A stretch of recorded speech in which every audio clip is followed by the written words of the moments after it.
വീട്ടിൽ കുട്ടികളുണ്ടെങ്കിൽ നിർബന്ധമായും നട്ടിരിക്കേണ്ട ഒരു ചെടിയാണ് കേട്ടോ പനീർ കൂർക്ക. ഇത് പല സ്ഥലങ്ങളിൽ പല പേരിലാണ് അറിയപ്പെടുന്നത്.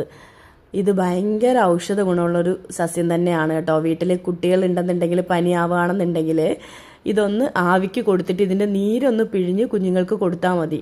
ഒരു ആൻറ്റിബയോട്ടിക്കിൻ്റെയും ആവശ്യം ഉണ്ടാവില്ല, ഒരു ഹോസ്പിറ്റലിലും പോകണ്ട. ഇത് എൻ്റെ അനുഭവത്തിൽ നിന്ന് ഞാൻ പറയുകയാണ് കേട്ടോ.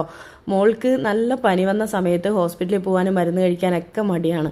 അപ്പോൾ ഞാൻ ഒറ്റ കാര്യേ ചെയ്യുള്ളൂ, ഇത് പറിച്ചിട്ട് കൊണ്ടുവന്ന് കഴുകി വൃത്തിയാക്കി ഇതുപോലെ ആവി കയറ്റി ഇതിൻ്റെ നീര് കൈകൊണ്ട് ആ ചൂടോടെ തന്നെ പിഴിയണം. എന്നാലും നല്ല രീതിയിലുള്ളൊരു നീര് അതിൻ്റെ കിട്ടും. അപ്പാടൊരു സ്പൂണിലാക്കിയിട്ട് ആമിക്ക് കൊടുക്കും. മരുന്ന് കഴിക്കാൻ പൊതുവെ ആമിക്ക് ഇഷ്ടമല്ല. പക്ഷെ ഈ നീരാവുമ്പം ആമി ഹാപ്പി ആയിട്ട് വന്ന് കുടിക്കും. ഛർദ്ദിക്കത്തുമില്ല, ഒന്നുമില്ല. ഒരാഴ്ച കൊണ്ട് കഫം നല്ലോണം അടങ്ങും. എല്ലാവരും ഒന്ന് ട്രൈ ചെയ്യൂ കേട്ടോ. സക്സസ് ആയ കഥയാണ് കേട്ടോ.